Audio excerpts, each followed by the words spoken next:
भज मन नारायण रे नारायण रे नारायण। लक्ष्मी नारायण रे नारायण रे नारायण। राघव नारायण रे नारायण रे नारायण। माधव नारायण रे नारायण रे नारायण। राघव नारायण रे नारायण रे नारायण। ओम नमः शिवाय ओम नमः शिवाय। हरे हरे भोले नमः शिवाय। ओम नमः शिवाय ओम नमः शिवाय। हरे हरे भोले नमः शिवाय। शिव गंगाधराय शिव गंगाधराय। हर हर भोले नमः शिवाय। ओम नमः शिवाय ओम नमः शिवाय। हर हरे भोले नमः शिवाय। प्रेम से वृंदावन बिहारी लाल की जय। उद्धव जी का श्री कृष्ण सखाओं को आश्वासन देना। श्री मथुरा खंड में 14वां अध्याय में उद्धव जी को भगवान श्री कृष्ण ने अपना स्वरूप बना करके भेजा अपने रथ पर। वहां आए नारद जी कहते हैं, राजन इस प्रकार प्रेम भरे गोपों से श्री कृष्ण के विरह व्याकुल थे।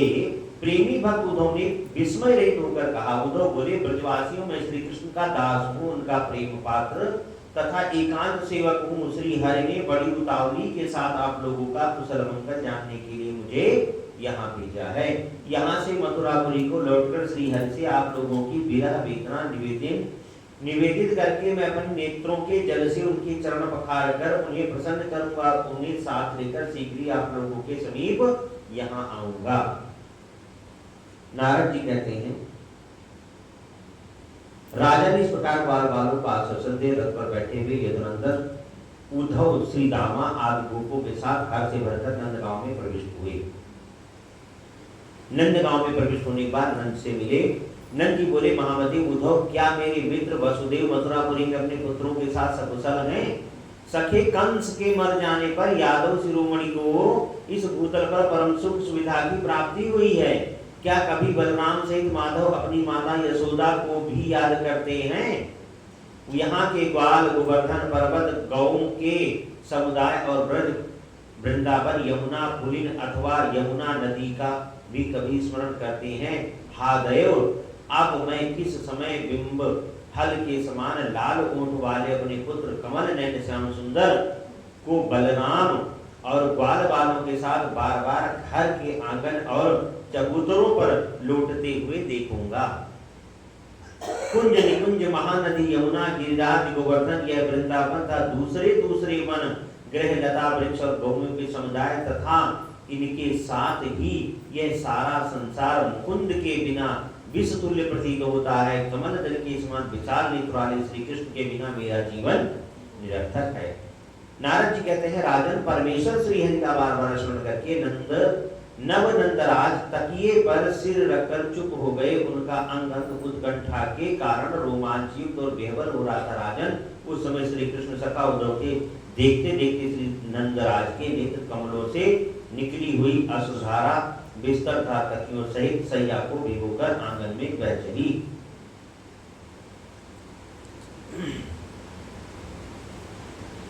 उसके बाद उद्धव की बात सुनकर यशोदा जी तुरंत दरवाजा की किवाड़ पर चली आई और यशोदा जी ने उद्धव जी से कहा कि उद्धव, क्या कन्हैया कभी मुझको अथवा अपने बाबा नंदराज को याद करता है? इनके भाई सनंद, जो सबसे बूढ़े सनंद थे, उसे देखने के लिए बहुत उत्सुक रहते हैं। क्या वह इनका भी स्मरण करता है? इस ब्रज में 9 नंद 9 उपनंद और 6 वृषभाग रहते हैं। क्या कन्हैया इन सबको याद करता है? जिनकी गोदी में बैठकर उसने वन वन में बाल खेल की थी, जिनके साथ नंद नंदन सानंद गेंद खेला करता था, उन अपने स्नेही गोपों को वह कभी स्वतः स्मरण करता है। मुझे मेरे जीवन में एक ही यह बेटा मिला था, मेरे बहुत से पुत्र नहीं है, फिर भी वह एक ही पुत्र मुझ दीन दुखी माँ को छोड़कर दूसरी दिशा को चला गया। महामते, स्नेह करने वालों के लिए कष्ट होना अनिवार्य है।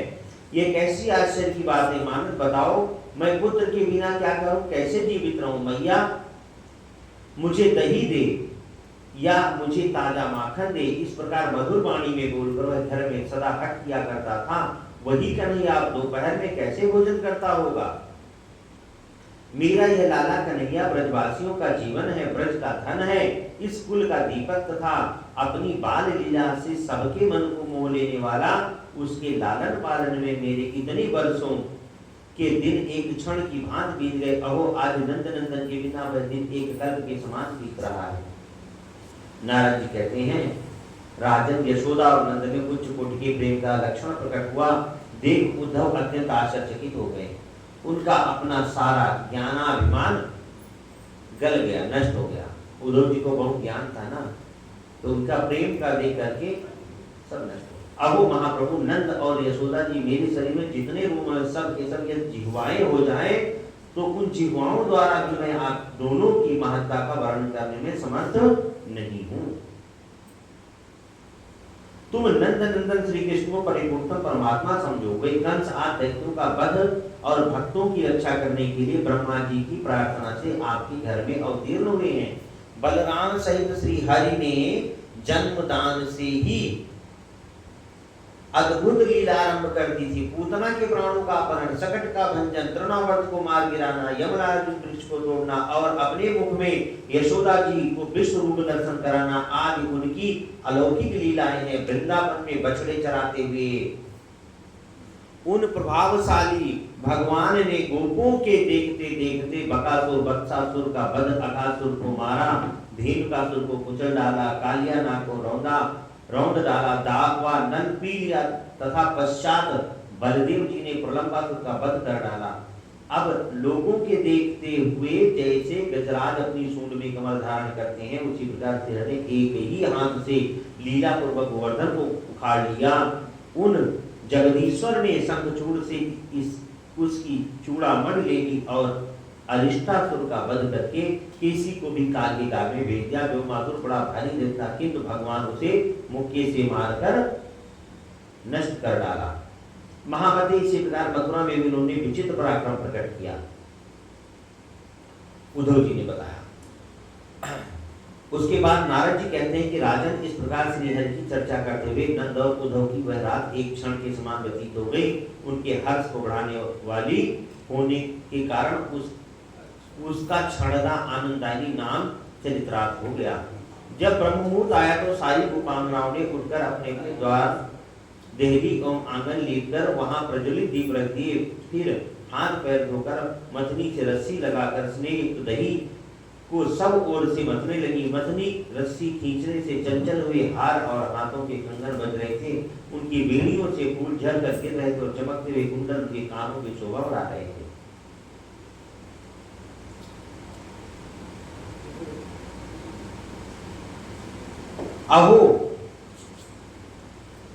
अहो इस नंद नगर में भक्ति देवी यत तत सर्वत्र नृत्य करती हैं। यो कहते हुए वे गांव से बाहर यमुना नदी के स्नान के लिए चले गए। उद्धव जी उस समय उद्धव के रथ को देखकर गोपियां बोली, सखियों आज यहाँ किसका रथ आ पहुंचा है, अथवा वह क्रूर अक्रूर ही तो नहीं आ गया है। अक्रूर जी को कहते थे क्रूर है, वो लेके गया है, कन्हैया को ले गया है ना, यहाँ से क्रूर नहीं, वो क्रूर है। जो नूतन कमलदल लोचन से नंद नंदन को महापुरी मथुरा दिवा दिया। जैसे कद्रू ने जगत के लोगों को मारने या डसवाने के लिए ही इधर उधर विषधर नागों को उत्पन्न किया था। कद्रू और वनिता बताई थी ना संक्षेप में कथा कि कद्रू वनिता ने कहा कि हमें 2 ही पुत्र चाहिए पर योग्य, और कद्रू ने कहा मुझे असंख्य पुत्र चाहिए। तो कद्रू के असंख्य पुत्र हुए पर एक पुत्र जो शेषनाग हुए जो बलराम जी हैं भगवान स्वयं, वही एक सरल हैं, और बलिष्ठों में बलवान है, ज्ञानियों में ज्ञानवान है, सबसे सरल हैं। बाकी उनके जितने संतानें हैं उत्तरोत्तर सब विषधर और विषधर हैं। उन्होंने पूरा उत्पाद मचा दिया ब्रह्मांड में, सर्पों ने, कद्रू के। तो वही गोपियाँ कहती हैं कि जैसे कद्रू ने जगत के लोगों को मारने डसवाने के लिए इधर उधर विषधर नागों को उत्पन्न किया, उसी प्रकार स्नेही सत्पुरुषों को तीव्र ताप देने के लिए ही न जाने उसकी माता ने उसे किस कुसमय में जन्म दिया था। अक्रूर जी को, जो कंस का सर्वार्थ साधक था, कंस का ही अत्यंत निर्दयी सखा है। अक्रूर जी के लिए कह रही हैं गोपियां, इस ब्रजमंडल में फिर क्यों आया है? एक रथ, क्योंकि वहां रथ तो आता नहीं था, रथ तो जाता था तो कोई राजा महाराजे से आता, तो इनको रथ की आवाज लगी, रथ की झलक देखी तो लगा अक्रूर जी आए। अब वो रथ से ही जाते थे, उद्धव जी दर्शन जाते थे तो, और गांव के लोग तो वैसे ही पैदल घूम लेते थे। गोपियां आपस में बात कर रही हैं, मथानी मरते हुए सुबह सुबह ब्रह्म मुहूर्त में, थोड़ा अंधेरा भी रहता है उस समय। हम लोगों के प्राण, फिर कहते हैं कि अपने मरे हुए स्वामी की पारलौकिक क्रिया क्या आज वह हम लोगों के प्राणों से संपन्न करेगा? कंस मर गया था तो ये तो सबको पता लग गया था, तो इन्होंने लगा कि रथ आया है तो अक्रूर आया होगा, तो यहाँ क्या करने आ गया? हम लोगों को कन्हैया को तो ले गया, और अब क्या हमें भी मारने आया है? उसका स्वामी तो मार ही दिया कन्हैया ने, सबको पता लग गया। नारद जी कहते हैं राजन, इस प्रकार बातचीत करती हुई, व्यंग की बातचीत करती हुई ब्रज गोपनाएं सारथी के मुख को 2 अंगुलियों से ठोक कर निकट से पूछने लगी, जल्दी बताओ ये किसका रथ है? धमका के बेचारा सारथी आर्त भाव से हक्का बक्का सा होकर देखने लगा। इतने में उन्हें उद्धव जी आते दिखाई दिए। उनकी कांति मेघ के समान श्याम थी, भगवान श्री कृष्ण के जैसा स्वरूप बना रखा था ना। नेत्र प्रफुल्ल कमल के समान विशाल थे, आकार भी श्री कृष्ण से मिलता जुलता था। वे करोड़ों कामदेव को मोह लेने वाले जान पड़ते। उनके शरीर पर पीताम्बर शोभित था, उन्होंने गले में नूतन वैजयंती माला धारण कर रखी थी, जिस पर झुंड के झुंड भ्रमण टूट पड़ रहे थे।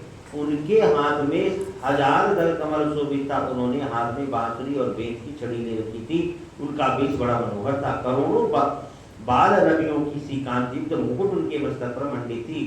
वक्षस्थल में कौस्तुभ मणि महामणि प्रकाशमान थी, और रत्नमय कुंडल उनके कपोल मंडल की भांति कांति को बढ़ा रहे थे। हे नरेश्वर, चाल ढाल आकृत शोभा शरीर हास और मधुर स्वर सभी दृष्टियों से श्री कृष्ण सारूप धारण करने वाले उन उद्धव को देखकर समस्त गोपियां चकित हो गई, और उन्हें गोविंद का सखा जानकर उनके सामने आ गई। यह जानकर कि भगवान श्री हरि संदेश लेकर आए हैं, वे नीतियुक्त सुंदर वचन बोलकर उनके प्रति आदर दिखाने लगे, और संतों के स्वामी गोविंद की गुण कुशल पूछने के लिए उन्हें उद्धव जी के पास लेकर वे कदिनी वन में गई, जहाँ मृदुभान नंदिनी श्री राधा यमुना के तट पर मनोहर निकुंज मंदिर में भगवान के विरह से आतुर होकर बैठी थी। उन श्री हरि के बिना सारे जगत को सर्वथा सुना मानती थी, जो पहले केलों के पत्तों से और घिसे हुए चंदन के पंख से शीतलमय मंदिर सा प्रतीत होता था। यमुना की चंचल चार तरंगों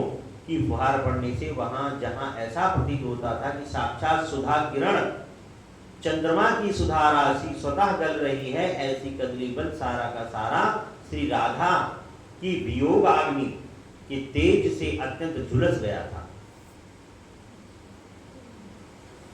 वे श्री कृष्ण के शुभागमन की आशा से श्री राधा अपने शरीर की रक्षा कर रहे। श्री कृष्ण के सखा उद्धव का आगमन सुनकर श्री राधा ने अपनी सखियों द्वारा अन्नपान और मधुपर्क आदि मांगलिक वस्तुएं अर्पित कर उनका बड़ा आदर सत्कार किया। उस समय बारंबार श्री कृष्ण का उच्चारण करती थी।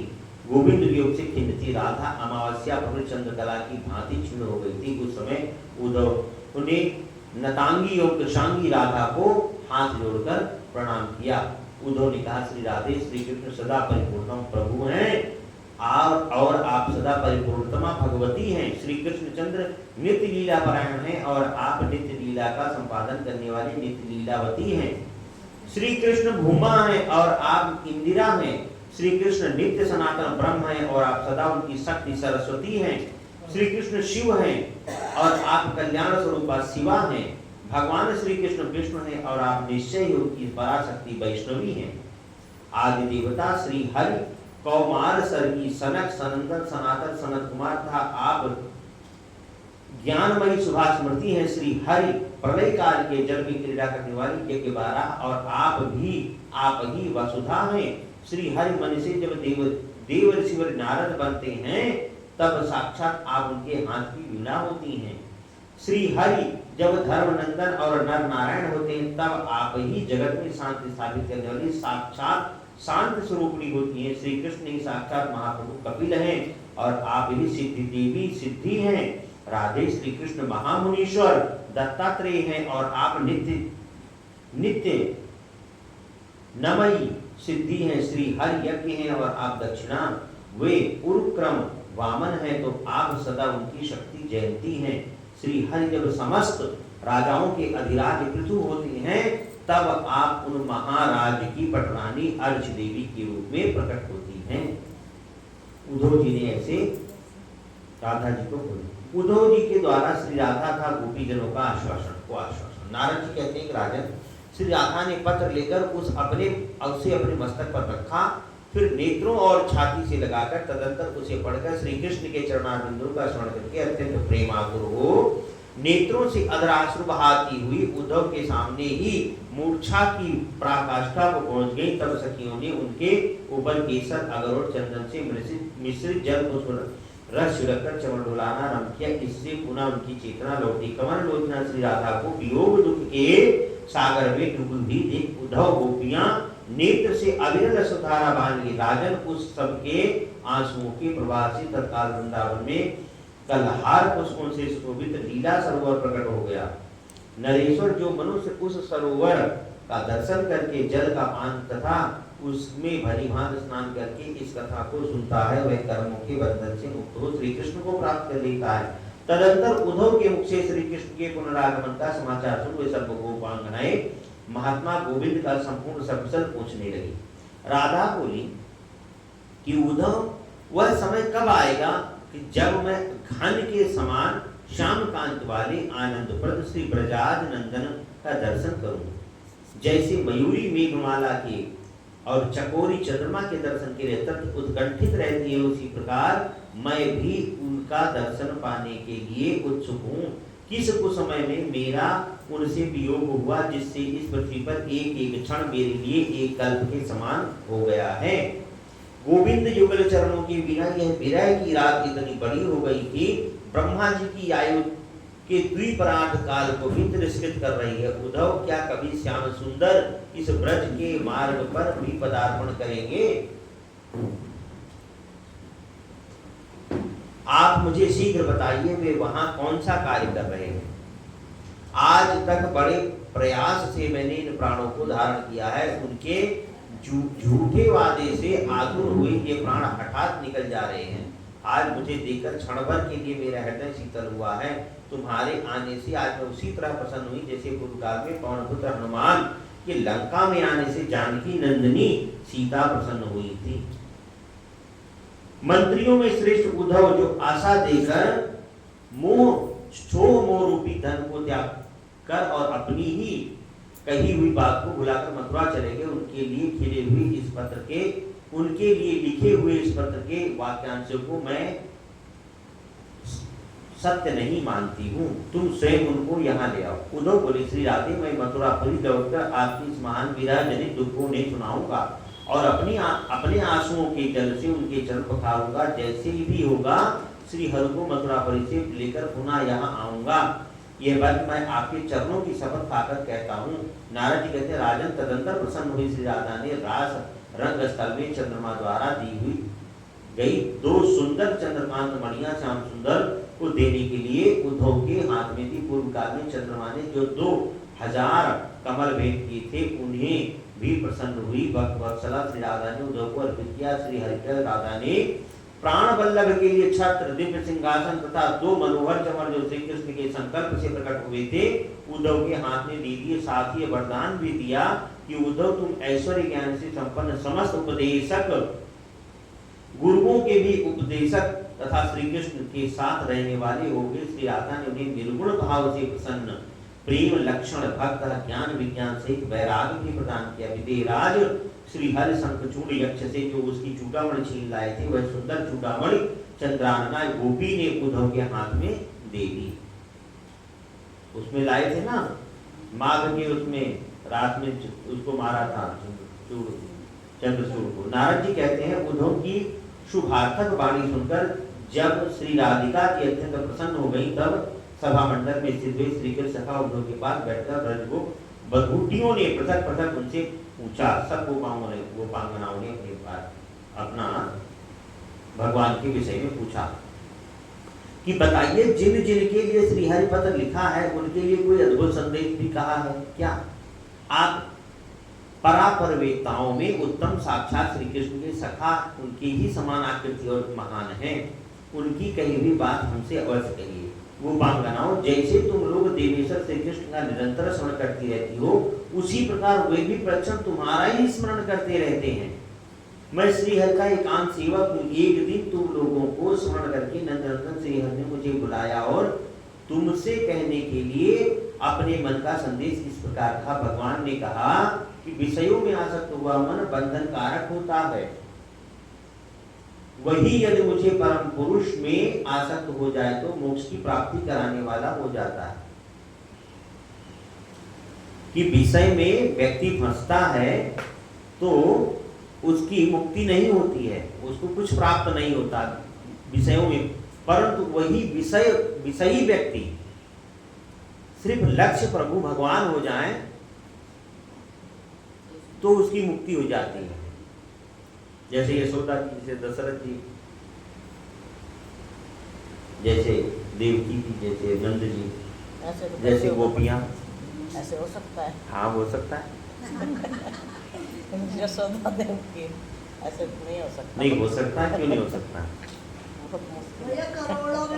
आजकल आजकल अधिकतर लोग प्रयास करने में लगे हुए हैं। आप देखो ये जो ठाकुर जी के विग्रह को लोग बार बार देखते हैं ना, हर कोई की हम ठाकुर जी को ले जाएंगे, सेवा करेंगे, यही प्रयास है। भाई 1 लाख लोग ले गए, किसी एक का सफल हो गया, बाकी तो सबके लिए मूर्ति के बन के रह गए ना ठाकुर जी। एक कोई ले गया, 1 लाख में कोई, 1 करोड़ में कोई ऐसा एक आया जिसने अपने स्नान, अपने भोजन, अपने ध्यान, अपनी कर्म से बढ़कर किया। घनश्याम दास बिरला जी थे, एक सत्य कथा है, घनश्याम दास बिरला जी थे, इनकी फैक्ट्री नहीं चलती थी, इनका काम नहीं चलता था। आज के जमाने की बात है, घनश्याम दास बिरला जब थे, बिरला कंपनी के मुख्य वही सब थे, उनके घर में ठाकुर जी का मंदिर था, श्रीनाथ जी का। उनको घाटा लगता था, नुकसान होता था।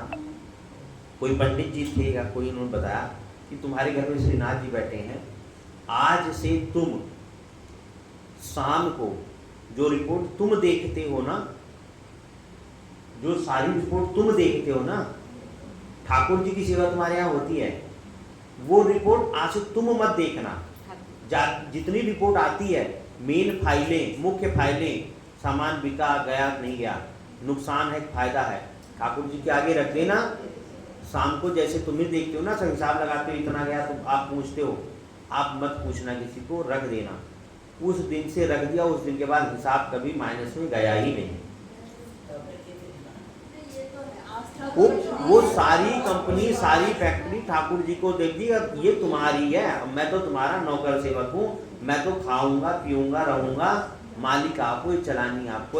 और वो ऐसी चली कि भाई नाम हो गया, चलती गई।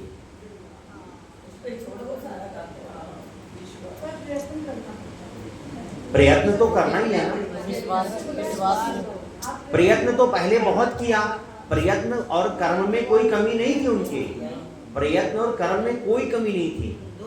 लेकिन भगवान की भी बड़ी पूजा थी उनके घर में, पीछे भगवान की भी पूजा थी उनके घर में। बस भगवान किनारे जा रहे थे, भगवान को जो मुख्य धारा में आ गए घर के, तो सब सुखी हो गया। तो भगवान ने ऐसे उद्धव जी को कहा कि ऐसी जाके उन गोपियों को राधा तो कहना। श्री कृष्ण को स्मरण करके श्री राधा का गोपियों का करुण उद्गार श्री नारद जी कहते हैं कि राजन, श्री कृष्ण का यह संदेश सुनकर प्रसन्न हुई गोपियां आंसू बहाती हुई गदगद कंठ से उद्धव से बोली। आपसे बात करना चाह रहे हैं, कोई बात है? गोलोकवासिनी गोपियों ने कहा, उद्धव पहले के प्रियजनों को त्याग कर श्री कृष्ण परदेश चले गए। कि हम लोग तो बचपन से पहले के, अब पहले के बाद में दूसरे लोगों के बीच में चले गए, वहां दूसरी उनकी मंडली बन गई, दूसरे मित्र बन गए, तुम पहले मित्र थोड़े थे। त्याग कर श्री कृष्ण परदेश चले गए। उस पर भी वहां से उन्होंने योग लिख भेजा है। योग लिखा ना, क्या योग लिखा कि जो कोई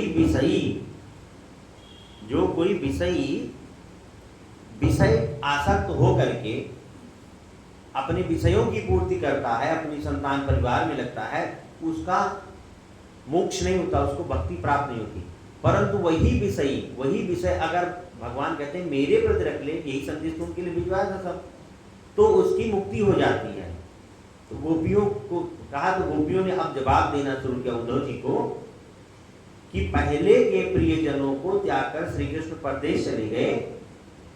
उस पर भी वहां से उन्होंने योग लिख कर भेजा, पत्र में जो हमें भेजा है कि योग करो तुम। द्वारपालिका गोपिकाएं बोली, सखियों देखो, चंद्रमा की चकोर पर, सूर्य की कमल पर, कमल की भ्रमर पर तथा मेघ की चातक पर जैसे कभी प्रीति नहीं होती, उसी प्रकार श्याम सुंदर का हम लोगों पर प्रेम नहीं है। चकोर कितना भी चंद्रमा को देखे, चंद्रमा चकोर को प्यार करेगा? चकोर ही तो प्रेम कर रहा है, चंद्रमा थोड़े प्रेम कर रहा है। कमल का फूल खिलेगा, सूर्योदय होते ही खिल जाएगा, लेकिन सूर्य कमल को प्रेम करेगा? नहीं करेगा।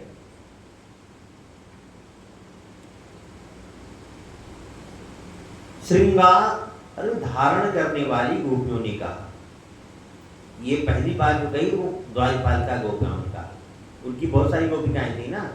अब जो श्रृंगार धारण कराने वाली गोपिकाएं थी, उन्होंने क्या कहा कि सखियों, चकोर चंद्रमा का मित्र है, परंतु उसके भाग्य में सदा आग की चिंगारियां चबाना ही बदा है।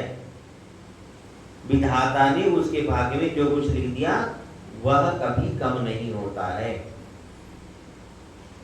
सयोपालिका गोपियों ने कहा, बधिक भी मृगों को बाण मारकर तुरंत आतुर हो उनकी सुध लेता है। शिकारी बाण मारता है तो मृग को दूर से मारता है, फिर फटाफट दौड़ के आता है, उनको पकड़ लेता है, किंतु कटाक्षों से अपने प्रियजनों को घायल करने के कोई निर्मोही उनका स्मरण तक ना करे। यह कैसा अर्थ है कि भगवान हमको ऐसे कर गए और हमें देखने भी नहीं आते। पार्षद गोपियों ने कहा, विरह जनित दुख को कोई विरही जानता है, दूसरा कोई उस दुख को नहीं समझ। जैसे जिसके अंगों में कांटा गड़ गया, उसकी पीड़ा को वही जानता है। जिसके पहले कभी कांटा गड़ चुका है, जिसके शरीर में कभी कांटा घुसा है ही नहीं, वह उसके दर्द को क्या जाने। वृंदावन पालिका गोपिया बोली, निष्काम प्रेम की सुख को निष्काम प्रेम ही जानता है। जो किसी कारण या कामना को लेकर प्रेम करता है, वह निष्काम प्रेम के सुख को क्या जानेगा। निष्काम प्रेम तो शायद ही बहुत असंभव विषय है। क्या कभी कर्मेंद्रियां रस का अनुभव कर सकती हैं? अर्थात नहीं। गोवर्धन वासिनी गोपियों ने कहा, पूर्व वनिताओं से प्रेम करने वाला अब सैरंध्री कुब्जा का नायक बन बैठा है। व्यंग कि पूर्व वनिताओं से प्रेम करने वाला, पूर्व शहर गांव अपना देश से जो गांव की स्त्रियों से प्रेम करता था, वो अब काम वाली सैरंध्री अर्थात काम वाली सेविका सैरंध्री कुब्जा का नायक बन गया, कुब्जा के साथ रहने लग गया है। उसे पर्वत एवं वन में रहने वाली स्त्रियों से क्या लेना देना। इस विषय में अधिक क्या कहना। कुंज विधायिका गोपियां कहते हैं, जो कुंज विधायिका होती, कुंज की रक्षा करती थी, कुंज को माली ये का जो कुंज का करती थी गोपियां, हाय मत वाले भ्रमरों के गुंजारव से व्याप्त माधव की कुंज कुंज में से जिनका हम सदा अपनी आंखों में बसाए रखती थी, उनकी आज ये कथा सुनी कि आज उनकी ऐसी भी कथा सुननी कि वो चले गए छोड़कर, वहां पे जाके घर बसा ली और हमको पत्र लिखते हैं, ज्ञान की बात करते हैं, कि कहते हैं योग करो। निकुंज वासिनी गोपियों ने कहा कि वृंदावन में मत वाले भ्रमरों के समुदाय से युक्त यमुना तटवर्ती कदम कुंज में धीरे धीरे बलराम बाल और गोधन के साथ विचरते हुए नंदनंदन का हम भजन करती हैं। यमुना जी के युद्ध की सम्मिलित गोपियां बोली, कब हमारा भी वैसा ही समय होगा जैसा आज मथुरापुर वासियों स्त्रियों का देखा जाता है। प्रभु ही जाने, मथुरा वासियों को भी वो नसीब नहीं है, थोड़ी दिन की बात है। भगवान तो वहां भी निकलने वाले हैं, फटाफट भाग जाएंगे। प्रजांगनाओं शोक न करो, किसी की कभी सदा जय या पराजय नहीं होती। अब वही कह रहे हैं, विधाता के हृदय में तनिक भी दया नहीं है। जैसे बालक खिलौने को अलग करता है और मिलाता है, उसी प्रकार यह विधाता समस्त भूतों को संयुक्त और युक्त करता रहता है। छोटा बच्चा खिलौना खेलता है, कभी इकट्ठा करता है, कभी हटा देता है। पहले जो कुबड़ी थी, आज वह सीधी और समान अंगवादी हो गई है। जो दासी थी वह कुलीन हो गई, तथा जो कुरूपा थी वह रूपवती हो गई, चमक उठी। अहो 4 ही दिनों में वह अपनी विजय के नगारे पीटने लगी। विरजा युद्ध की गोपियों ने कहा, किसी की भी बांह सदा प्रिय के कंधे पर नहीं रहती, किसी भी वन में सदा वसंत नहीं होता, कोई भी सदा जवान नहीं रहता, ये देवराज इंद्र भी सदा राज्य नहीं करते। कोई 4 दिनों के लिए भले ही खूब मान कर ले, इंकार कर ले, जाएगा तो उनका भी, क्योंकि कृष्ण को हम सबसे ज्यादा जानती हैं। ललिता युद्ध की गोपियां कहती हैं, मंथरा भी कुबड़ी थी, उसने भी अयोध्यापुरी में श्री रामचंद्र जी के राज्याभिषेक को रुकवाकर उसमें विघ्न उपस्थित कर दिया। वह कुब्जा ही यह मथुरा में आ गई है। व्यंग है ये गोपियों का। गोपिकाओं जो कुब्जा है वह क्या क्या नहीं कर सकती, अर्थात जो कुब्जाएं होती हैं वो कुछ भी कर सकती हैं। भगवान राम को वहां से निकलवा दिया था और आज इस कुब्जा ने रख लिया, भगवान को छोड़ नहीं रही है। विशाखा युद्ध की गोपियों ने कहा कि जो गौएं चराने के लिए अनुगामी ग्वाल बालों के साथ वन में जाते हैं और लौटते समय बंसी नाद के द्वारा नगर गांव के लोगों को अपने आगमन का बोध करा देते हैं, तथा जो अपनी गति से मत वाले हाथी की चाल का अनुकरण करते हैं, उन नंद नंदन को हम भुला नहीं सकते।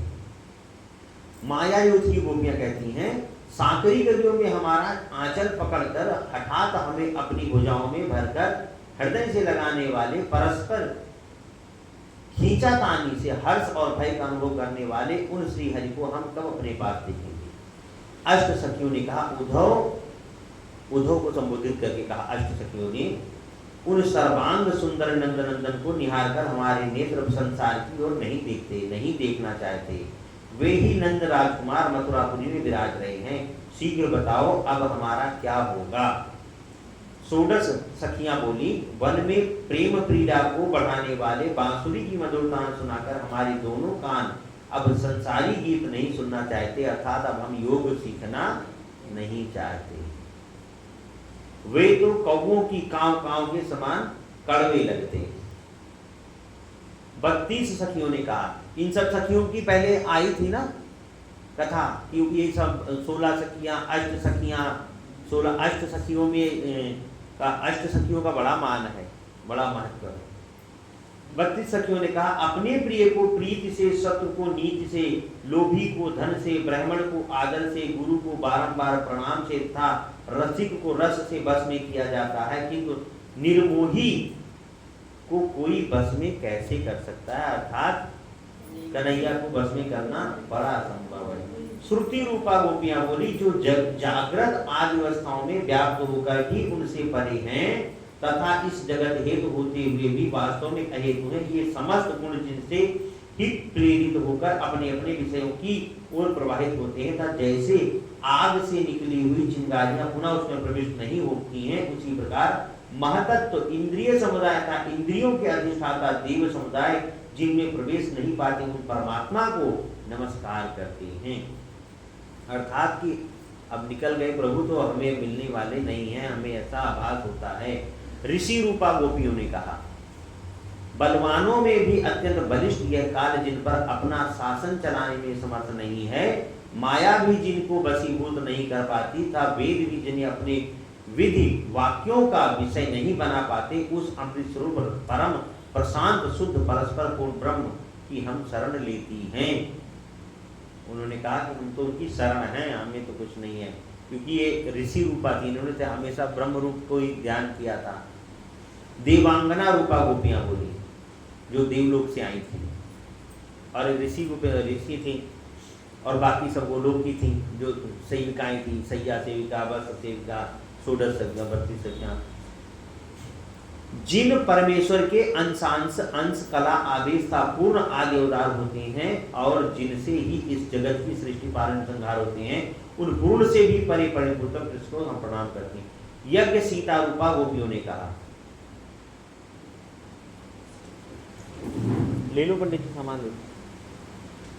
ये श्याम सुंदर निकुंज लतिकाओं के लिए सुकुमार हैं, श्री राधा के हृदय तथा कंठ को विभूषित करने वाले हार हैं, श्री राज मंडल के अधिपति हैं, ब्रजमंडल के ईश्वर हैं तथा समस्त ब्रह्मांडों के महीमंडल का परिपालन करने वाले हैं। ऊपर रख लो इसको सब सामान को, हाँ नीचे मत रखना,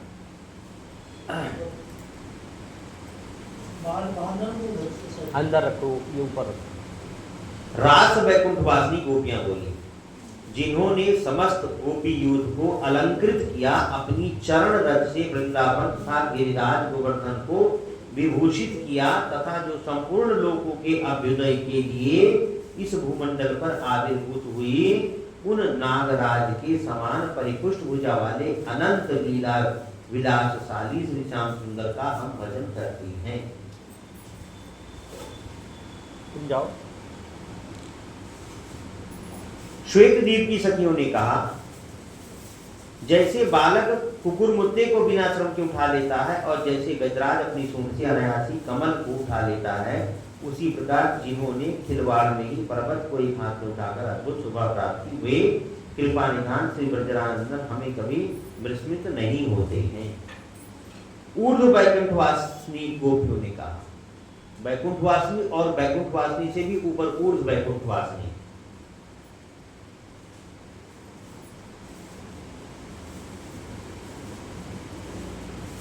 ऊर्ध्व वैकुंठवासिनी गोपियां बोली हमारी श्याम वर्णमयी आंखें सारे जगत को श्याममय ही देखती हैं, इन्हें द्वैत तो दिखता ही नहीं, फिर ये योग का सेवन क्या करेंगे।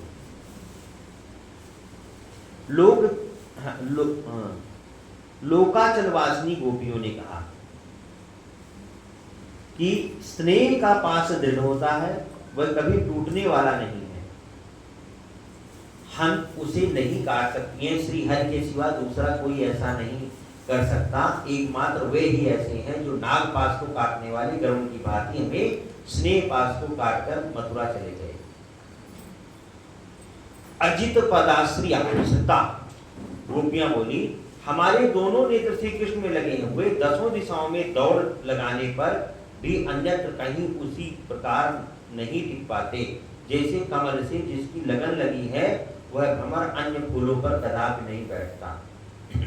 तो हम योग क्या करेंगे, हम योग नहीं करेंगे। श्री सखियों ने कहा हम लोग अपनी कृपणता से यश को, क्रोध से, गुण समूह के उदय को, दुर्व्यसनों से, धन को तथा कपटपूर्ण बर्ताव से मैत्री को नष्ट कर देते हैं। मिथिलावासिनी स्त्रियों ने कहा, गोपियों ने कहा धन देकर तन की रक्षा करें, तन देकर लाज बचाएं तथा मित्र का कार्य सिद्ध करने के लिए आवश्यकता पड़ जाए तो तन, धन और लाज तीनों का उत्सर्ग कर देना चाहिए। कोसल प्रांत निवासी गोपियों ने कहा, वियोग जनित दुख की दशा को जीवात्मा के बिना दूसरा कोई नहीं जानता, परंतु वह उसे बताने में असमर्थ है। भले ही बाणों के आघात से हृदय विदीर्ण हो जाए, किंतु कभी किसी को प्रिय वियोग का कष्ट न प्राप्त हो। अयोध्यापुरवासिनी गोपियों ने कहा, पहले निराश करके फिर आशा दी और अपने मथुरा की आशा अर्थात दिशा में चले गए। उसके ऊपर हमारे लिए योग लिखा है। अहो निर्मोही जनों का चित्त विचित्र होता है। भगवान के लिए कहा कि उनका निर्मोही है भगवान। पुलिंद वासिनी गोपियों ने कहा, पूर्व काल की बात है, दंडक वन में शूर्पणखा अत्यंत बेहबर होकर उन्हें अपना पति बनाने के लिए उनके पास आई, किंतु इन्होंने सुमित्रा कुमार को प्रेरणा देकर बलपूर्वक उसको कुरूप बना दिया। ऐसे पुरुष से आप सबको कृपा की आशा कैसे हो सकती है? सुतल वासिनी गोपियों ने कहा, राजा बलि भगवत सत्यपरायण और बहुत अधिक दान करने वाले थे, परंतु उनसे भेद पूजा लेकर जिन्होंने कुपित हो उन्हें बंधन में डाल दिया। बलि जी को बांध लिया ना। तथा उस बामन रूपधारी कपट ब्रह्मचारी बने हुए श्री हरि ने न जाने लक्ष्मी जी या अन्य भक्त जनों से कैसे सेवा करते हैं। श्री हरि की न जाने लक्ष्मी जी या अन्य भक्तजन उनकी सेवा कैसे करते हैं। जालंधरी गोपियों ने कहा, पूर्व काल में असुर श्रेष्ठ भक्त प्रवर कयाधु कुमार प्रहलाद को बहुत अधिक कष्ट सहन करना पड़ा। तब कहीं नरसिंह रूप धारण करके इन्होंने उनकी सहायता की। अहो इनमें निष्ठुरता की पराकाष्ठा प्रत्यक्ष देखी जाती है। भूमि गोपियां बोली, अहो अत्यंत निर्मोही जन का चरित्र अत्यंत विचित्र है, वह कहने योग्य नहीं है। मुख से और ही बात निकलेगी, किंतु हृदय में कोई और ही विचार रहेगा। ऐसे लोगों को देवता भी नहीं समझ पाते, फिर मनुष्य कैसे जान सकते हैं। गोपियों के उद्गार तथा उनसे विदा लेकर उद्धव को का मथुरा लौटना। बहिष्मतीपुरी की गोपियों ने कहा, अहो प्रलय के समुद्र में वराह रूपी महात्मा श्रीहरि ने कृपा पूर्वक जिसका उद्धार किया था, उस पृथ्वी को मारने के लिए आदिराज पृथ्वी के रूप में वह उसके पीछे पीछे दौड़े थे। जब महाराज पृथु का प्रकट हुआ था, भगवान पृथु महाराज का, तब पृथ्वी में कोई चीज उत्पन्न नहीं होती थी। रस, रत्न, खदाने, खान, अन्न ये सब उत्पन्न नहीं होता था। तो वही गोपियां कहती है कि वराह रूप में तो इस पृथ्वी को जल से निकाल के लाए थे, और जब पृथु रूप धारण किया तो वज्र लेकर इस पृथ्वी को मारने दौड़े थे। अतः पृथ्वी गाय बन गई थी, गाय बन के भागी थी। तो उस गाय को भी पृथ्वी को दोहन करके इन्होंने रस और अन्न और जल और सब चीजों का इससे तब मारने दौड़े थे। ऐसे भगवान ने मोही भगवान है, जब कभी मारने भी दौड़ते हैं। लता रूपी गोपियां बोली, विश्व के वैद्य महात्मा धनवंतरी पूर्व काल में अमृत कलश के साथ मुझसे प्रकट हुए, किंतु उन्होंने वह अमृत अपने हाथ से नहीं बांटा। परंतु जब उसके लिए देवता और असुर आपस में बैर बांधकर युद्ध करने को उद्यत हो गए, तब कलह प्रिय श्री हरि ने स्वयं मोहिनी नारी रूप धारण कर लिया। जब कलह देखा तो इन्होंने कलह रूपी, सबसे बड़ा कलह रूपी मोहिनी रूप धारण कर लिया। मोहिनी रूप ना धारण करते तो देवताओं और असुरों में कलह ना होती, कलह मतलब लड़ाई झगड़ा ना होता। अमृत से ज्यादा मादक बन गए। भगवान मोहिनी रूप धारण किया तो अमृत भूल गए, मोहिनी रूप में ही सब ध्यान से भंग हो गए। नागेंद्र कन्या रूपा गोपियों ने कहा कि दंडक नामक महावन में श्री हरि को श्री राम रूप में देखकर शूर्पणखा ने अपना पति बनाने की इच्छा से इनके पास आई, किंतु लक्ष्मण से उन्होंने उस बेचारी के नाक कान काटकर कुरूप बना दिया। यह कैसी निष्ठुरता है, इनसे इनका क्या बिगाड़ा, उसने इनका क्या बिगाड़ा था। समुद्र कन्या रूपी गोपियां कहती कि जो प्रतिदिन सैकड़ों घरों में जाती और लोगों को सुख दुख दिया करती है, वह चंचला लक्ष्मी श्री हरि के पास न जाने सुखिया और सुशीला बनकर कैसे टिकी हुई है। अप्सरा रूपी गोपियां कहती हैं कि सखियों, इनके प्रति प्रीत करने से रावण की बहन को अपनी नाक और कान हाथ धोना पड़ा, अतः उनकी बात छोड़ो, इन्होंने तुम्हारे ऊपर उससे भी अधिक कृपा की है कि इन्होंने हमारे ऊपर, तुम्हारे ऊपर तो उससे भी ज्यादा कृपा की है। जिसकी नाक कान काटे थे उसको तो कृपा ही नहीं की, उसको कहा कि शादी नहीं करेंगे, लेकिन इन्होंने तो हमको आश्वासन भी दिया था, तो हमारी क्या दशा होगी कि नाक कान छोड़ दिए हैं। दिव्य रूपा गोपियां बोली कि ये राजा बलि से बलि लेकर सर्वेश्वर हैं और उन्हें बांधकर भी दयालु हैं। राजा बलि से सब कुछ ले लिया और उनको बांध लिया, फिर भी भक्त कहते हैं तो बड़े दयालु हो। बलि कहता है महाराजा बड़े दयालु हो, सब कुछ सबका छीन लो और वो कहे कि आप बड़े दयालु हो।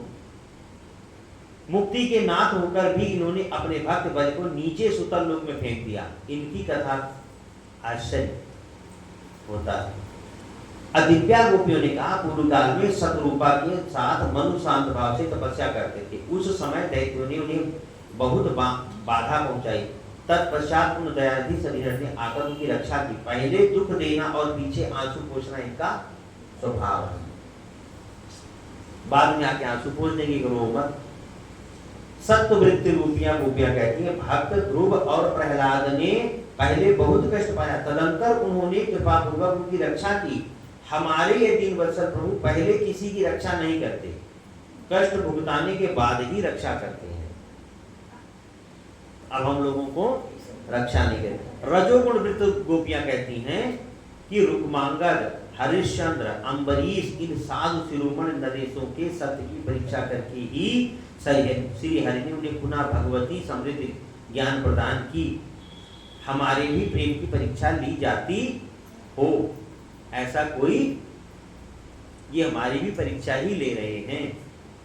तमोगुण वृत्ति गोपियां बोली, तमोगुणी वृत्ति छली बलि श्री हरि ने पूर्व काल में वृंदा को छला। इन्हीं को आज छलमयी और बलवती कुब्जा छल लिया। जैसे को तैसा मिला, इन्होंने वृंदा को छला था, आज इनको कुब्जा ने छल लिया। कटार या कृपाणिका एक ही ओर से टेढ़ी होती है, तलवार और थोड़ी छोटी छुरी एक तरफ टेढ़ी होती है थोड़ा, तथापि बहुत से लोगों का घात करती हैं। इधर कुब्जा तो 3 जगह से टेढ़ी है, उसे 3 जगह से टेढ़े श्री कृष्ण मिल गए। भगवान भी 3 जगह से टेढ़े हैं, हाँ, और कुब्जा भी टेढ़ी थी 3 जगह से, ये भी 3 जगह टेढ़े थे। इनको वैसे ही मिल गई, उसी में प्रसन्न हो गए। ये तमोगुण, हाँ तमोगुणी गोपियां है ना, तमोगुणी गोपियां में क्रोध है, थोड़ा सा क्रोध है, प्रेम है। और जो ब्रह्म स्वरूपिणी थी उन्होंने ब्रह्म से रूप किया। अब तमोगुणी गोपियां अपने तमोगुण, रजोगुणी गोपी ने राजा हरिश्चंद्र मंगल, बड़े बड़े लोगों का, अमीर लोगों का नाम लिया, राजा अम्बरीश का, बड़े धनवान थे लोग, उनकी तुलना करके कहा पूर्व कितनों का घात करेंगे, कुछ भी कहा नहीं जा सकता। श्री कृष्ण की राह देखते देखते हमारी आंखें बहुत दुखने लगी हैं और उनके आने की अवधि वामन के पाद विक्षेप की तरह बढ़ती जा रही है। कि भगवान वामन का पैर बढ़ ही रहा है, रखेंगे कब? अभी तो बढ़ ही रहा है, अभी तो बढ़ ही रहा है, तो रखेंगे कब? अब जब रखेंगे तो सब समझ जाएगा। तो उनकी इच्छा, तो हमारे लिए तो ये पद बढ़ ही रहा है, पद बड़ा कर रहे हैं। हमारे शरीर का चमड़ा पीला पड़ गया, हमारी गति में शिथिलता आ गई, पांव थक गए और मन अत्यंत उत्प्रांत हो गया। हादेव किस समय हम सब उषा काल में सौत के हार के चिन्ह से चिन्हित होकर आए हुए नंदनंदन को देखेंगे। अर्थात कुब्जा की बात कह दी। नारद जी कहते हैं कि राजन इस प्रकार श्री कृष्ण का चिंतन करती हुई प्रेम विह्वला गोपियां उत्कंठित हो रोने लगी और मूर्छित हो पृथ्वी पर गिर पड़ी। तब पृथक पृथक सबको आश्वासन दे नीति निपुण वचनों द्वारा गोपियों को समझा बुझाकर उद्धव जी ने राधा जी से कहा, परिपूर्णतम कृष्ण स्वरूपे भृगुभानुवर नंदन, मुझे जाने की आज्ञा दीजिए। उद्धव जी का हो गया कार्यक्रम पूरा। ब्रजेश्वरी आपको नमस्कार है, योग तो सिखा नहीं पाए, अब जा रहे हैं। महात्मा श्री कृष्ण को उनके पत्र का उत्तर दीजिए। उसके द्वारा शीघ्र ही उनके चरणों में प्रणाम करके मैं आपके पास ले आऊंगा। नारद जी कहते हैं राजन तदंतर राधा तुरंत ही लेखनी और मसी पात्र लेकर समाचार का चिंतन करने लगी। तब तक उनके नेत्र से अश्रु वर्षा होने लगी। श्री राधा ने जो पत्र हाथ में लेकर उसे लेखनी से संयुक्त किया वह उनके नेत्र कमलों से नीर से भीग गया। श्री कृष्ण दर्शन की लालसा से अश्रुधारा बहती हुई कमल नयनी राधा से विस्मित हुए। उद्धव ने कहा, उद्धव बोले, श्री राधे आप कैसे लिखती हैं और कैसे दुख प्रकट करती हैं? ये सब कथा आपके लिखे बिना ही मैं उनसे निवेदित करूंगा, आप लिखो मत, रहने दो। श्री नारद जी कहते हैं राजन, उद्धव की वाणी सुनकर राधा ने बाधा रहित को समस्त गोपियों के साथ उस समय उद्धव का पूजन किया। तत्पश्चात पारा देवी राशेश्वरी श्री राधा को प्रणाम और उनकी परिक्रमा करके गोपी गणों से विदा ले सबको बार बार मस्तक झुकाकर उद्धव रत्नभूषण भूषित उस दिव्याकार रथ पर आरूढ़ हो उनको अपनी बुद्धि और ज्ञान पर जो बड़ा अभिमान था वह दूर हो गया। वे संध्या के समय नंद जी के पास लौट आए। सवेरे सूर्योदय होने पर गोपी यशोदा को नमस्कार करके उद्धव नंदराज की आज्ञा ले क्रमशः नवनंदो, वृद्धभानुओं, उपनंदो, अन्य लोगों से कृष्ण के संपूर्ण सखाओं से अलग अलग मिलते हुए और उनसे विदा लेकर रथ पर आरूढ़ वहां से चल दिए। समस्त गोपर गोपियों के समुदाय उनके पीछे पीछे दूर तक पहुंचाने के लिए गए। उद्धव सबको स्नेहपूर्वक लौटाकर मथुरा को चले गए। श्री कृष्ण यमुना के मनोहर तट पर अक्षय वट के नीचे एकांत स्थान में बैठे हुए थे। वहां उनको प्रणाम और उनकी परिक्रमा करके बुद्धिमानों में श्रेष्ठ उद्धव नेत्र कमलों से आंसू बहाते हुए प्रेम गदगद वाणी में बोले। उद्धव ने कहा, देव आप तो सबके साक्षी हैं, आपको मुझे क्या बताना? आप राधिका और गोपियों का कल्याण कीजिए, उन्हें दर्शन दीजिए। मैं देवेश्वर श्री कृष्ण को तुम्हारे पास ले आऊंगा, ऐसी बात मैंने उनसे कही है शपथ पूर्वक। कृपा निधे मेरे इस वचन की रक्षा कीजिए। भक्तों के परमेश्वर जैसे आपने प्रहलाद और उपमांगद की, बलि और खटवांग की था, अम्बरीश और ध्रुव की प्रतिज्ञा रखी, उसी प्रकार मेरी भी प्रतिज्ञा की रक्षा कीजिए। मैं प्रतिज्ञा करके बच के आया हूँ। श्री कृष्ण का उद्धव के साथ ब्रज में प्रत्यागमन तथा यमुना तट पर गौओं का उनके रथ को चारों ओर से घेर लेना, गोपों के साथ उनकी भेंट, नंदगांव से नंदराज यशोदा गोपियों को लेकर गाजे बाजे के साथ उनकी अगवानी के लिए निकलना था। सबके साथ श्री कृष्ण नंदनगर में प्रवेश। 5 मिनट की कथा है। नारद जी कहते, राजन, इस प्रकार भक्त का वचन सुनकर भक्तवत्सल अच्युत अपने कहे हुए वचन को याद करके ब्रज में जाने के विचार कर लिए कि चलो चलते हैं ब्रज में। समस्त कार्यभारों पर दृष्टि रखने के लिए बलदेव जी को मथुरा में ही छोड़कर चंचल घोड़ों से जुटे हुए किंकड़ी जाल मंडित सूर्य जटित सूर्य तुल्य तेजस्वी रथ पर उद्धव के साथ आरूढ़ हो भगवान श्री कृष्ण भक्तों को दर्शन देने के लिए नंदगांव गए। गोवर्धन, गोकुल और वृंदावन को देखते हुए श्री कृष्ण यमुना के मनोहर तट पर पहुंचे। ब्रजेश्वर श्री कृष्ण को देखते ही कोटि-कोटि गौएं चारों ओर से दौड़ती हुई उनके पास आ गई। उन सबके स्तनों से स्नेह के कारण दूध झर रहा था। वे कान और पूंछ उठाकर रंभा रही थी। उनके साथ बछड़े भी थी। मुख में घास के ग्रास लिए खड़ी हुई गौएं नेत्रों से आनंद के आंसू बहा रही थी। भगवान कुछ दिन गौओं के बछड़े बन के भी तो रहे थे तो उन गौओं को तो भान था। उनकी व्यथा वेदना दूर हो गई। राजन, जैसे बादल रथ अरुण और अश्वों सहित शरतकाल के सूर्य को ढक ले तुलसीदार उद्धव के देखते देखते गौओं ने उन रथ को सब ओर से घेर लिया। गोपाल श्रीहरि उन सब गौओं के अलग अलग नाम बोलकर अपने श्री हस्त उनके अंगों को सहलाते हुए बड़े हर्ष को प्राप्त हुए। गौओं के समुदाय को उनके समीप गया देख श्री रामा आदि ब्रज बालक विस्मित हो परस्पर कहने लगे। वो पूरे सखाओं उस वायु के समान वेगशाली था। कांस्य पत्र झांझ की ध्वनि से के समान शब्द करने वाले कलश और ध्वज सहित रथ को जिसमें करोड़ों अश्व जुटे हैं तथा शत सूर्यों के समान सुभाशाली है। गौओं ने कैसे घेर लिया है। गौओं की इस हर्ष से यह सूचित होता है कि इस रथ पर दूसरा कोई साक्षात ब्रजराज नंदन ही आ गए हैं। गायें पहले मिल गई और लोग तो अंदर थे, मतलब कि गांव में तो कोलाहल हुआ बड़ा जोर से गौओं का, तो सब एक झुंड देखा तो लगा कि हाँ कृष्ण आए होंगे। दूसरा कोई नहीं, साक्षात भगवान आए। नारद जी कहते हैं राजन मन ही मन ऐसा विचार करके सब लोग वहां आए। आने पर उन लोगों ने अपने मित्र माधव को उसी प्रकार देखा जैसे साधारण जन अपनी कोई भी वस्तु के मिल जाने पर उसे देखते हैं। उन पर दृष्टि पड़ते ही साक्षात परिपूर्ण भगवान श्री कृष्ण रथ से कूद पड़े और उन सबको आगे करके प्रेम व्यवहारों अपनी दोनों भुजाओं से भेंटने लगे। नेत्र कमलों से अश्रुधारा बहाते हुए उन्होंने पृथक पृथक सबको हृदय से लगाया। अब वो इस भूतल पर भक्त के महत्व का वर्णन कौन कर सकता है मिश्रेश्वर। वे सब गोप नेत्रों से आंसू बहाते हुए फूट फूट कर रोने लगे। श्री कृष्ण के वियोग से वे इतने बेहबल हो गए थे कि मिल जाने पर ही सहसा उनसे कुछ कहने में समर्थ न हो सके। तब साक्षात परिपूर्ण भगवान श्री हरि ने उन प्रेमानंद से बेहबल सखाओं को मधुर वाणी में आश्वासन दिया। श्री कृष्ण का बाल बालों के साथ उद्धव को अपने आने का समाचार देने के लिए भेजा। उद्धव ने नंद नगर में जाकर बताया कि श्री कृष्ण पधारे हैं। गोप वल्लभ नंद नंदन श्री कृष्ण का आगमन सुन समस्त गोप परिपूर्ण मनोरथ होकर उन्हें लिवा लाने के लिए निकले। भेरी मृदंग पटा आदि बाजे मधुर स्वर बजाने लगे। भरे हुए कलश लिए ब्राह्मण लोग वेद मंत्रों का उच्चारण करने लगे।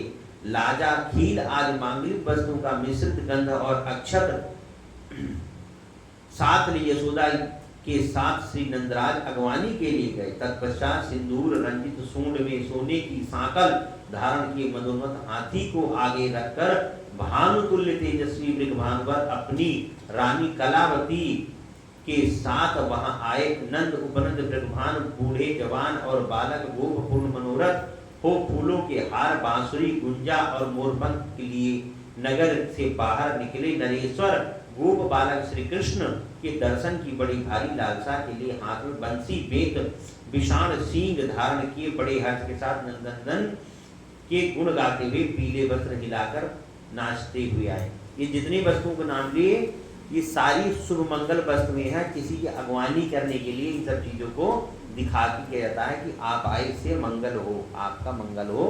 हाथी वगैरह दिखाना और सब चीजें। सखियों के मुख से श्री हरि के शुभागमन का शुभ संवाद सुनकर श्री राधा शयन से उठ खड़ी हुई और महान हर्ष से युक्त हो उन्होंने उन सबको अपने भूषण उसी प्रकार लुटा दिए जैसे प्रसन्न हुई नूतन पद्मिनी अपनी सुगंध लुटाया करती हैं। सब अपने सब बांट दिए जेवर सब जो रखा था। गोपांगनाओं के 8, 16, 32 दो यूथों के साथ श्री राधा मनोहर शिविका पर आरूढ़ हो श्री हरि के दर्शन के लिए आई। निवेश्वर इसी प्रकार करोड़ों गोपियां अपने घर का सारा कामकाज छोड़कर उल्टे सीधे वस्त्र और आभूषण धारण किए वहां आई। प्रेम के कारण मन के समान तीव्र गति से चल रही थी। ऐसा लगता था कि वृक्ष गव मृग तथा पक्षियों से ही सारा ब्रजमंडल श्री कृष्ण को आया हुआ देख प्रेम से आतुर हो उठा।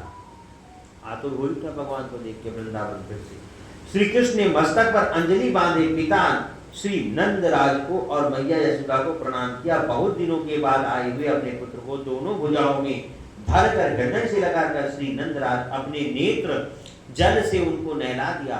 यशोदा सहित श्री नंद का मनोरथ आज चिरकाल के बाद पूर्ण हुआ था। नंद उपनंद मृगभान और संपूर्ण बड़े बूढ़ गोपों को प्रणाम करके उनके आशीर्वाद में श्री कृष्ण समवयस्क मित्रों से परस्पर मिले और अपने से छोटे सखाओं को हाथ पकड़कर उनके साथ बैठे। तदंतर श्री हरि यशोदा सहित नंद को हाथी पर चढ़ाकर स्वयं रथ पर बैठे और नंद उपनंद था गो समुदाय के साथ श्री नंदराज के नगर में प्रविष्ट हुए। उसी समय देवताओं ने उन पर फूलों की वर्षा की और पूर्वासिनी गोपांगनाओं ने आचार प्राप्त लावा खील बिखेरे उनके ऊपर। श्री हरि के घर पधारने पर गोपों ने वहां जय हो ऐसे मांगलिक शब्द का बारंबार उच्चारण किया। उस समय आर्त हुए गोपगण गदगद वाणी में कहने लगे, लाला तुम्हारा यह सखा उद्धव परम धन्य है, क्योंकि इसने गोपजनों के जीवन भूत साक्षात तुम्हारा दर्शन करा दिया। यही कह के गया था कि कराऊंगा। नृपेश्वर इस प्रकार मैंने श्री हरि के ब्रज में पुनरागमन का वृत्तांत आप लोगों से कह दिया। अब 20वां अध्याय कल करेंगे। श्री कृष्ण का कदली वन में, अब भगवान श्री कदली वन में राधा जी थी, अब कदली वन में भगवान कल प्रवेश करेंगे और गोपियों के साथ मिलन, रासोत्सव तथा उसी प्रसंग में रोहिताचल पर महामुनि ऋभु का मोक्ष, ऋभु मुनि का मोक्ष होगा। भागवत में तो बका में आए ही नहीं कृष्ण एक पर जाकर। भागवत में बहुत कुछ नहीं है, इसीलिए ये कथा कही है है ना, उसमें ऐसे ये कथा। चले गए तो फिर आए। हाँ, ओम